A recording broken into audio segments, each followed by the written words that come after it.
How are you doing, guys? It's Luke here of SimBoxx. Delighted this evening to be joined by One Smack Jack Massey. Jack, how are we doing? I'm all good, mate. All good. How are you? Yeah, really good. I've had the pleasure of speaking to you a couple of times, Jack, for SimBoxx, and one thing I've never really asked, in its simplicity, it's brilliant. One Smack Jack Massey. Tell us about the moniker. I know you're a big puncher, you're a big guy, but where did that first come about? Do you know what? It was my debut. It's my professional debut, and someone just started shouting it in the crowd. Started shouting one smack chat, one smack chat, and then it just stuck after that. And they kept chanting it at different fights, and then all of a sudden it went on box rec and out of nowhere. I was like, "What's going on here?" I tell you what, with a moniker like It's a that, funny Jack, one, you've but got you've got the pressure there to then produce the knockouts, haven't you? You got a moniker like that's it, that. mate. Yeah, There's yeah. not been too many lights out after James Toney, has there? That moniker brings a bit of pressure. No, that's it. That's it. It's got a ring to it, though, hasn't it? It's got a ring to it, I suppose. Absolutely. Well, let's get into the thick of it, Jack. We're here on the back of a big weekend of action. We crowned an Yeah, undisputed weight world champion, Usyk reigning undisputed for the second time at heavyweight, the third time overall after his run at cruiserweight. Just how impressed were you with the great Ukrainian Jack? Like, what do you make of his performance stopping Daniel Dubois in those 5 rounds? very impressed. I knew he'd do it anyway. But yeah, just in, I knew he was going to get that sort of earlier stoppage. Yeah, he's just unbelievable, and he just to watch. It's just a pleasure as a fighter and a boxing fan to watch him go to work and he just reads the fighters, just reads them like a book, and he just takes everything away from them, takes the strongest attributes away from took Dubois' job away from him. He's just the way he breaks it down. It's just it's nice to watch. It's a Absolutely. masterpiece. Absolutely. You could put it in better words. You've dabbled at heavyweight yourself. You took on Joe Parker in a very valiant effort. Joe Parker, with all due respect, he's not a massive heavyweight in the ilk of Anthony Joshua or Tyson Fury. Tell us, like, what's it like for a cruiserweight moving up to heavyweight? You see Usyk, he's built into the frame. He was a bit, I think he was a career heaviest on Saturday night. But talk us through how impressed you are with the fact that he's going up and competing with guys that are naturally much, much bigger than him. It's a big jump. You know the big guys and they hit a lot harder, and there's a lot more weight on you. Even when these big guys, I mean, Joe's not the biggest of heavyweights, but you know he's a 17 stone, 17 and a half stone guy. Even if they just lean on you on the ropes, you can feel it. You can feel the weight, and it does take it out of you. Yeah, it's just little things, I was even taking the shots. I was taking a lot of shots from Parker on the gloves at times with a high guard, and I could even feel my gloves hitting my own face was marking me up. So yeah, it's a big difference, a big step up, and I think you can tell that. I mean, Usyk, he's just another level, but a lot of people said Chisora was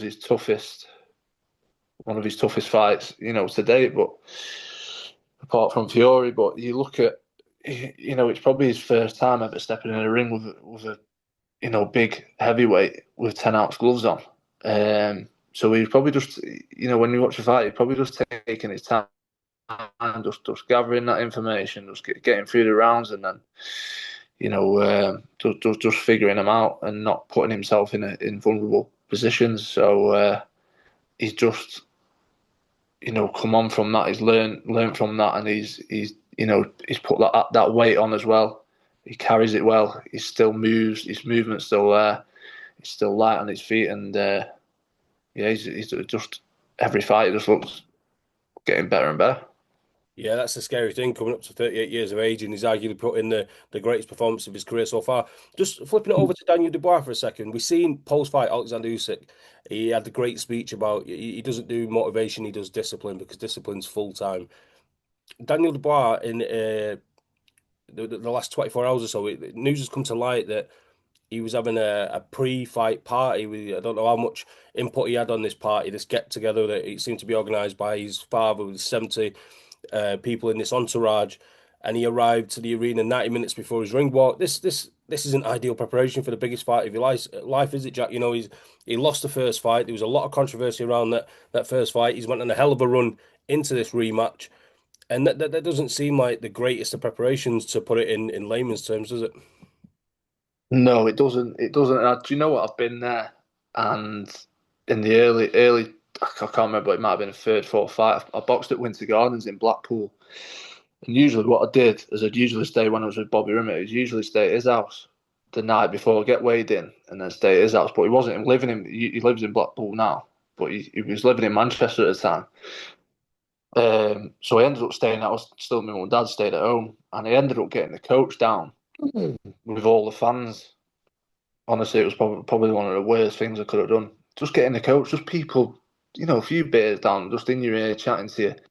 And honestly, mate, it drains the life out of you. It's difficult to put it in perspective, but it's just like just people in your ear, and it's yeah, it's a funny thing because you're just so motivated on the fight. You just want to think about the fight, and you want to almost relax a little bit, not get too nervous and get too built up. And when people are in your ear and they've had a few beers and they're talking to you and saying this and that, and it does drain the life out of you. And I was listening to Don Charles today on Talk Sport, and I don't know if they did it. They said they did it for the Joshua fight, and obviously, he beat Joshua, but I don't know if the I don't know. I don't know if it was his dad what organised it or they're trying something to get him G'd up because the ball comes across as one of them guys where he's got all the attributes there, but he's one of them guys where you have to tap into his psyche a little bit. You have to get into his mind because he is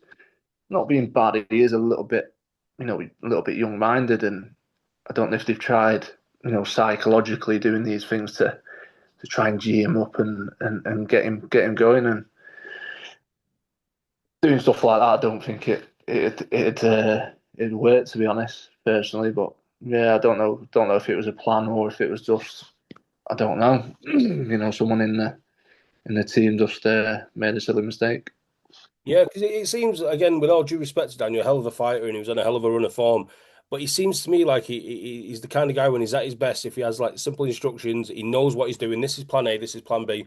You see him when he Yeah, has the all black gloves, the all black Mike Tyson-esque shorts and boots. And, he's a fighter and that's what he does best. And I think, yeah, other fighters, I can't think off the top of my head, but there's a lot of fighters that love the razzmatazz and the big entourage. Floyd Mayweather, for example, he used to love that. He'd come in 100 man deep sometimes for certain fights.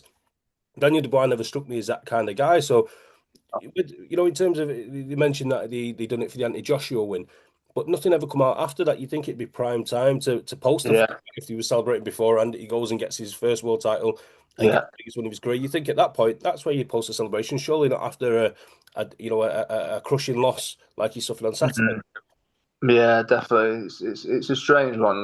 Different, like you say, different fighters, different things motivating. Some people like to be confident and feel the part and look flashy, like you say, Mayweather's and get in there with nice shiny shorts and boots and feel the part. And some people just need that sort of killer mentality where they just go in there, like you say, with Dubois, all in black, just that focus killer mentality. And I almost think Dubois would be a little bit when you look into Mike Tyson's background where he's got cuffs, um, a little bit of getting in his head, a little bit of what's the word? Um, Pushing the buttons, maybe. yeah, sort of like I can't find a word for it, but sort of not meditation, but do you know what I mean? Getting in his head and yeah, almost like yeah, I think he sort of needs that because I think he's like I say, I think he's a little bit he's young minded and I think he's one of them where you could really if you had the right person. I know Don's I've met him for the first time when I went down the sparring when he was preparing for Parker, but he seems like a really good guy and his head's screwed on. I don't know if there's someone else there who he's taking instructions off and taking advice off and instead. Do you know what I mean? So Absolutely, yeah. We can't read into it too much. We don't want to yeah, subtract from Usyk's win. We'll say that to clear any that's it. confusion up Usyk. Yeah, to be honest, I think if the ball was 100% and everything went well and it did come out like it did in the Joshua fight, I think he'd still get beat. Absolutely, that seems to be the general consensus. Where would you now place Oleksandr Usyk amongst maybe cruiserweights that have moved up to heavyweight with David Hay and Evander Holyfield, and also in terms of all time. I'm not sure if you're a fan of doing these all time lists, these pound for pound lists, Jack, but he's got to be right up there, isn't he, in the upper echelons of any kind of rankings you want to put him in. Yeah, definitely. I see a lot of people having arguments online about all-time greats and stuff like that. But I just don't think you can compare it. I just don't think you can compare it. It's it's one of them times. Whether boxers have evolved and got better over time, I don't know. Whether fights were just better back then and people were just willing to risk more. Whether Muhammad Ali was the first of his kind, and a lot of it was outside the ring, and no one had ever seen someone fight like him before. But you just don't know putting him up against someone. You just don't know about it happening. So I don't really like going into that. But I definitely put Usyk in top 15, 100%. Yeah, I can't think there's too much wrong with that, Jack. In terms of Oleksandr Usyk, now I was kind of in the thought of if he beats Dubois, he'll ride off into the sunset. He's completed boxing again, three-time undisputed, unbeaten, Olympic gold medalist, all the accolades you can throw at him. But then on the flip side, we're sitting here and saying that at 38, he's arguably produced the performance of his career, which would then suggest he should be continuing. Maybe he's completed all the challenges, but there's still other challenges out there. Joseph Parker, for example. Would you like to see him hang up the gloves or advise him to hang up the gloves, or do you think while he's on this run of form, let it continue because we've not seen any sign of deterioration from the great Ukrainian? No, definitely. I think he should carry on. You watch him, you watch him the other night and you see how motivated he is and how much he enjoys it. You can tell in his eyes how much he enjoys it still. And there's always going to be some up and coming fight what will pop up on the horizon. That's there for the challenge, and he just loves the sport and loves. It's probably what's he going to do when he retires. Sometimes it's tough, but yeah, I think Parker's definitely deserves that shot. He's very he deserves it for what he's done in the past couple of years. So I think that fight makes sense. Definitely, what he'll do after that, I don't know. To be honest, I don't really want to see him fight Joshua or Fury again. I think he's done with them now. I think Fury and Joshua should fight each other. To be honest, I think that's what everyone wants to see. That'll make a good fight. But yeah, I think he'll just carry on until he stops enjoying it. And yeah, fair play to him. Yeah, absolutely. Long may it continue while he's at his brilliant best. One thing to touch on Joe Parker there, Jack. When people say he's one of the most informed heavyweights on the planet, and he mentioned the win over Bakole, Zhale Zhang, Deontay Wilder, I don't know why they don't carry it back and include Jack Massey in that run of form. Show a bit of respect to Jack Massey. Yeah, put a bit of respect on my name, will you? Jack, Yeah, people love to do these fantasy fights, whether it's because of Fight Night Champion, the boxing game, or whatever it might be. We like throwing names together. A guy you've shared the ring with, Jai Opetai, he seems to be universally recognised as the number one cruiserweight at the minute. If you could picture Usyk at his peak when he won the Muhammad Ali Trophy, unified all the belts at cruiserweight, become undisputed. Jai Opetai, as you know him, against the best version of Oleksandr Usyk, it is boxing porn, isn't it? it is. It is really is a fantasy fight. Um, yeah, it's people are on about Jai jumping up and fighting him, but to make that jump up, I mean, look what Usyk's done. You need you need at least a couple of years, just you know, sort of fingering your way into that weight category, getting used to it. Not just jumping in, fighting the best in the world. I think if he wants to do that, he should take his time with it and give it at least a couple of years. But problem is, you don't know where Usyk's going to be in a couple of years, so it's it's a tough one. You'd almost wish for I can't see Usyk wanting to drop down, but you might do. Maybe not to cruiserweight, but yeah. some sort of catch weight. Well, that's literally you took the words right out of my mouth. That was crazy. I was literally going to say you'd almost want Usyk to be 3 or 4 years younger, where he'd maybe get the weight off him a little bit, and then maybe meet at Yeah, 215 pounds or 210 pounds or something like that. I think that'd be the only way yeah, it would really happen. And Usyk at this stage isn't really going to take off that weight, is he? no, no, and I just think he's very, very good, and he's an elite fighter, and he's gonna be, he is the best in the world. I can't see anyone at cruiserweight beating him, but I just think Usyk is just that notch above him, just with his skill assets. Not taking away from Jai, he's just a little bit above him.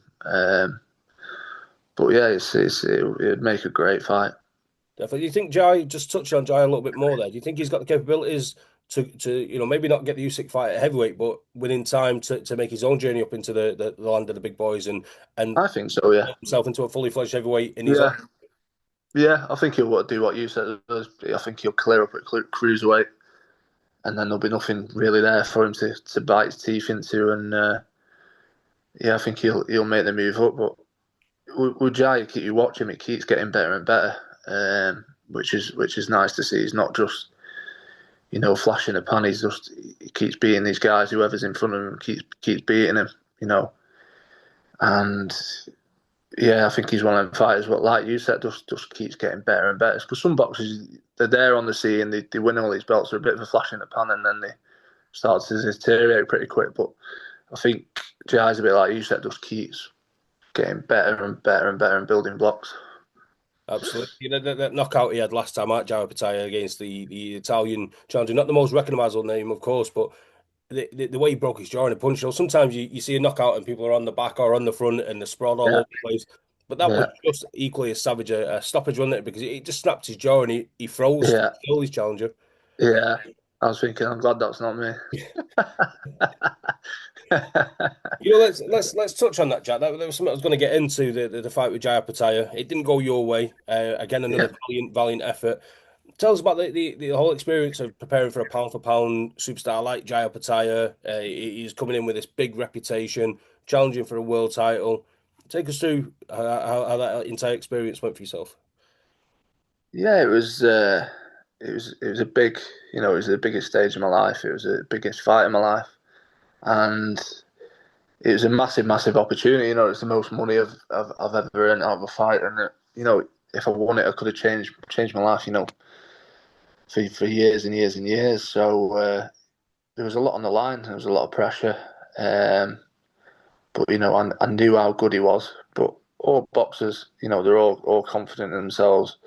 We're big boys. We can both punch, and you never know what can happen. And I know I sort of knew in the back of my mind. A lot of people say, "Oh, you got to be confident in yourself and this and that." But I sort of knew he was probably a little bit skill set, just a little bit above me. Southpaw as well. I've not met any southpaws in the pro division, so he had that on me as well. But I was very confident in myself and going in there and figuring it out and coming out a win. But at the end of the day, it didn't happen. But it was yeah, it was a great experience overall. I know I got married in between the fight, but like I said on other podcasts, I mean, I've not really told anyone, but I trapped a nerve in my SI joint a week before the fight. I'm not saying it because I'm giving excuses because I lost. Because if I was 100%, I would have lost anyway. I'll say that now. But yeah, I trapped a nerve in my back, and I couldn't train for a week. I got on a bike on a thingy bike, exercise bike on the Friday. I did it on the Monday, and I was laying on my living room floor, just like laying on a hard floor, trying to relax my back. And I was just How fucking, far mate, I away was in from the tears. fight I was was like, you? How far away, like before the this fight? was this was 2 weeks before, so this would have been the last hard week of training. Oh, Yeah, so I was just laying on the floor, looking at my light on the roof, just fucking, mate, I was in tears. Like, it's the most I'm ever going to get paid, up to now.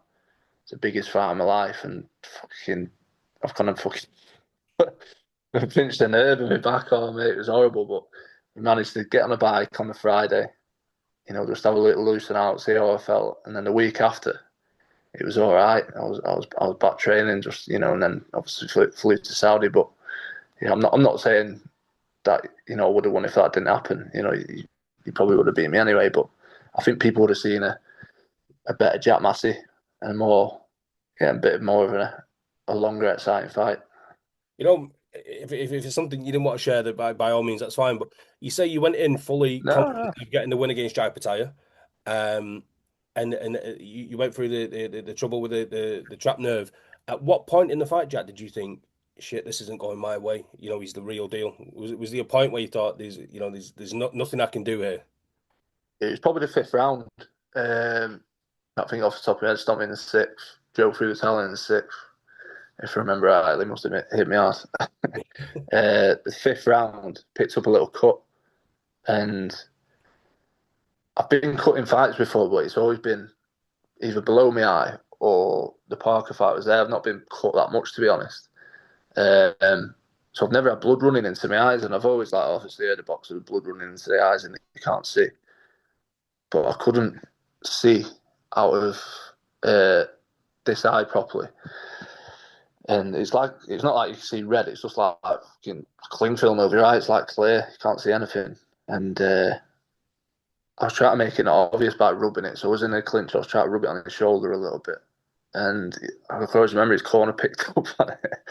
And he was shouting, throw the right hook over the top, throw the lead hand over the top. And I thought, oh, they're onto it.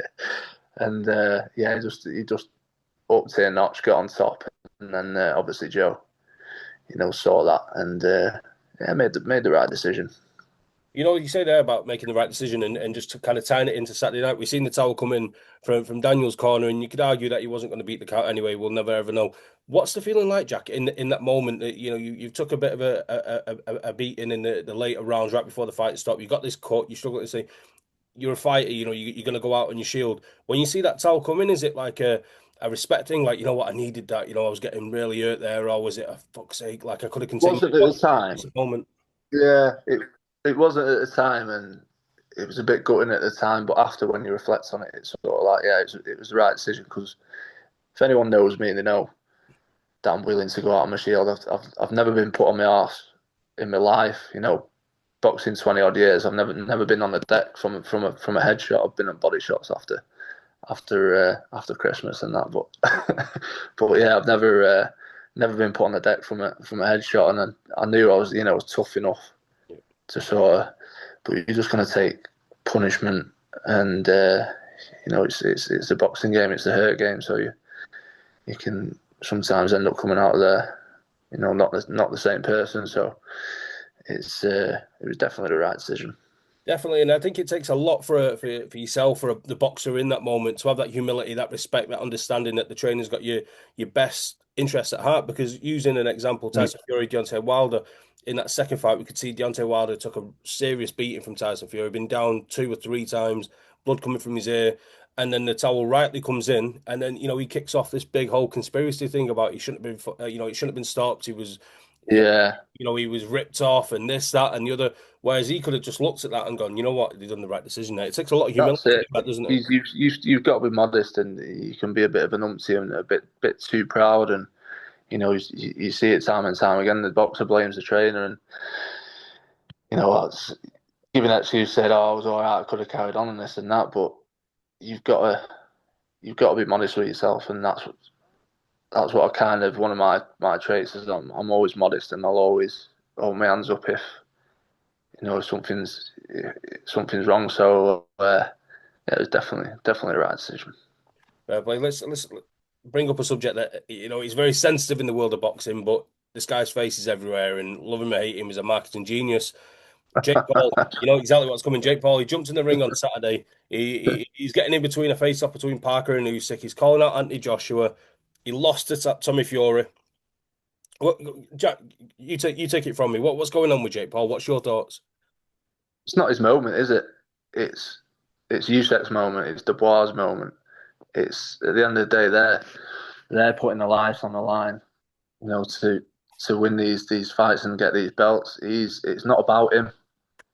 Do you know what I mean? It's like, imagine getting married and someone else comes in a suit and a wedding dress and jumps in the middle and says, "Oh, it's all about me." Do you know what I mean? It's like, it's not about you. Let these guys have their time. And he's, for me, for boxing, and seeing other guys like myself go through the the grind and the hard work and the setbacks and getting injured and getting hurt and scraping the barrel, scraping money together just to try and get a Central Area title fight or an English title and a British title fight and build your way up. Yeah. It's not good to see this guy just because he's got money and fame come into boxing and get these fights and possibly even get an Anthony Joshua fight. You think of some of these heavyweights that have been grinding for years and shouting his name out and trying to get it and building the way up. It must be demoralising for him. It's demoralising for all boxers. If he starts getting these shots. Absolutely, and this is, again, another subject I was going to touch on, and I mean this with all due respect to all the guys that Tommy Fury has beaten so far. He's undefeated, and I know a couple of the guys that Tommy Fury's fought as well. But could you imagine any other guy that Tommy Fury's beaten then go on after losing to Tommy Fury and saying, "I want to fight Gervonta Davis or Anthony Joshua"? Guys that are nigh on 150 pounds apart when it comes to the scales. Like it's borderline absurd. And I get he's a marketing genius and he's all over social media. Yeah. Maybe at 35, I'm a little past that stage. I don't know, but it just it doesn't look good on boxing. And the point I made on our podcast recently was this Jake Paul Anthony Joshua fight looks like it's going to happen, and everyone's saying, "Oh, maybe Anthony Joshua will rid him from the sport." But I think if Anthony Joshua, former two-time unified heavyweight world champion, Olympic gold medalist, is paid an absurd amount, you'd be looking at the best part of £100 million to knock out a former Disney kid and potentially really permanently hurt him. I don't think that's a good look for boxing. We need Jake Paul out of boxing in terms of the showbiz, but I don't think we need him out that way. Does that make sense? Nah, yeah, it does. It does. It's a funny game. You're playing a funny game with it, and it's like if he. I mean, you can imagine. I don't want to say it, but can you imagine if Joshua just carried him for, let's just say, for instance, and he got through the rounds, and then after that fight, you say, well, he's gone distance with Joshua. Yeah. He's more than capable to fight such and such for this title or whatever next. Do you know what I mean? And you start getting into funny waters there. But yeah, I just don't think he's good for boxing. When he first come on the scene, everyone was like, "Oh, he's going to bring all the younger generation and all these YouTube kids what aren't necessarily into boxing over." And it's not really happened. Have you seen arenas getting sold out now because of him? Do you know what I mean? Yep. It's not happening. So yeah, I'll punch his head in for free. I'm not bothered, but. Well, you look at Ngannou. We kind of ridiculed Ngannou as a former UFC. It's not really my forte, the UFC, but you see him in the UFC, he's destroying people. He's got, the wherewithal to defend himself, and he's got a monster punch. And he was rendered unconscious inside 2 rounds by Anthony Joshua. So if we're saying Ngannou's here, where are we saying Jake Paul's equal to Ngannou, that he can hang with Anthony Joshua? Like, because for my money, Ngannou in a boxing ring would do to Jake Paul what Anthony Joshua done to Francis Ngannou. So I don't know. Maybe I'm getting overly passionate. I'm interviewing you, and I'm coming out with my opinions. But yeah, I don't know. I don't know where it ends. I think that's the worry. Yeah, well, Tommy Fury should have ended it. It should have ended with that fight. He got beat by Tommy Fury, and nothing against Tommy. I like the guy, and I've shared the ring with him in the past. I've sparred with him. Won't go into detail, but I think we can make our own minds up. But I think Tommy would. Nothing against it. I'm not, like that. I like the Furies. I like, speak to John and Tyson when I see him. But I think he'd struggle to win a British title. He'd probably struggle to win he probably might win in English. I'd probably say he'd win in English and then struggle to win in British, being honest. Tells you all you kind of need to know. So speaking of which, Alois Jr. against Ellis Zorro this weekend, the fight I was going to get your opinion on. But look at those guys, these guys that, in my opinion, both would beat Jake Paul, both would beat Tommy Fury, in that respect. Yeah. These guys aren't getting 1% of the headlines, the social media attention that Jake Paul's getting, are they? And they're true professionals. Yeah, exactly. Jake Paul's been put in the top 15. It's madness. Yeah. So let's move on to the proper boxing. Give us your thoughts on Alois Jr. against Ellis Zorro. You gonna watch the fight? Yeah, I'll probably watch it. Yeah, not seen much of Alois, but I've obviously watched Zorro's fights. Obviously because he fought Jai So, and when he boxed Kofi, so don't know if he's probably got a little bit more experience, but Alloy's not seen much of him. But I'm gonna say I don't know. It's hard to call. I've not really seen much of him, so it's a tough one to call. And just to close out, I know we've not got any dates set in stone for yourself, but what is the rest of 2025 hopefully looking like for Jack Massey? Yeah, we're hopefully getting a date soon. Yeah, so hopefully September time. So we're just waiting. Things I think things are going to start moving a bit more back end of this week, I believe. Spoke to my manager, so yeah, we'll see. Well, we've got a comeback fight, 8 rounder contracted at that, and then some sort of title fight after that. So yeah, it's yeah, just been waiting. It's just the way to go. Jack, is there anything else you'd like to add before we close out? I appreciate your time as always. No, don't think so. No, yeah, just I'll be back in action soon. Yeah, I'm really looking forward to getting back in there. Should have got back in there a bit sooner, but things were happening in the boxing world with my promotion, so we just had to wait a little bit longer. But yeah, looking forward to getting back in there, and I feel like I've learned a lot from that last fight.